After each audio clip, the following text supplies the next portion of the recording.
Assalamualaikum warahmatullahi wabarakatuh. Perkenalkan, nama saya Muhammad Fatir dari kelas 642C07.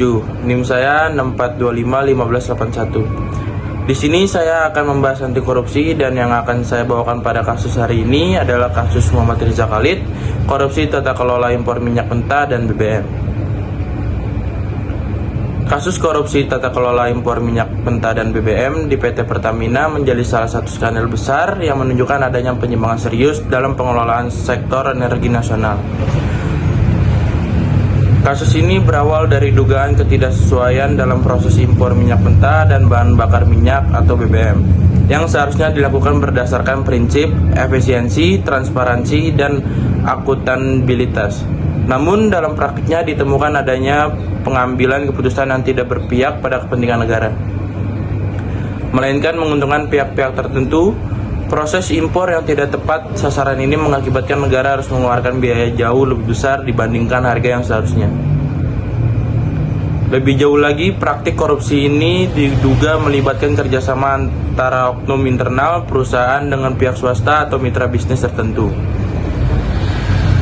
Modus yang digunakan cukup kompleks, mulai dari manipulasi harga impor atau markup, pengaturan tender atau penunjukan langsung yang tidak sesuai aturan, hingga pengkondisian kontrak kerjasama agar hanya menguntungkan pihak tertentu. Selain itu, terdapat indikasi bahwa impor tetap dilakukan meskipun pasokan minyak dalam negeri sebenarnya masih mencukupi, yang menunjukkan adanya rekayasa kebijakan demi mendapatkan keuntungan pribadi atau kelompok.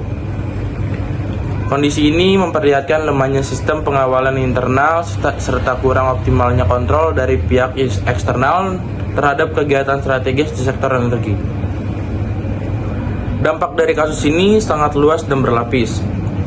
Dari sisi ekonomi, kerugian negara mencapai angka yang sangat besar hingga ratusan triliun rupiah, yang tentu saja berdampak pada anggaran negara secara keseluruhan. Dari sisi sosial, masyarakat turut merasakan dampaknya melalui potensi kenaikan harga BBM dan meningkatnya beban subsidi yang seharusnya ditanggung pemerintah. Selain itu, kasus ini juga menurunkan tingkat kepercayaan publik terhadap BUMN dan pemerintah dalam mengelola sumber daya energi. Oleh karena itu, penanganan serius oleh Kejaksaan Agung Republik Indonesia sangat diperlukan, tidak hanya untuk menghukum pelaku, tetapi juga untuk memperbaiki sistem tata kelola agar lebih transparan, akuntabel, dan bebas dari praktik korupsi di masa mendatang. Poin inti kasusnya adalah: pertama, terjadi dalam tata kelola impor minyak mentah dan BBM di PT Pertamina. Kedua, nilai kerugian negara mencapai ratusan triliunan rupiah. Ketiga, melibatkan oknum internal dan pihak swasta. Dan modus utamanya markup harga impor. Kedua, pengaturan tender dan kontrak. Ketiga, penunjukan mitra tidak transparan.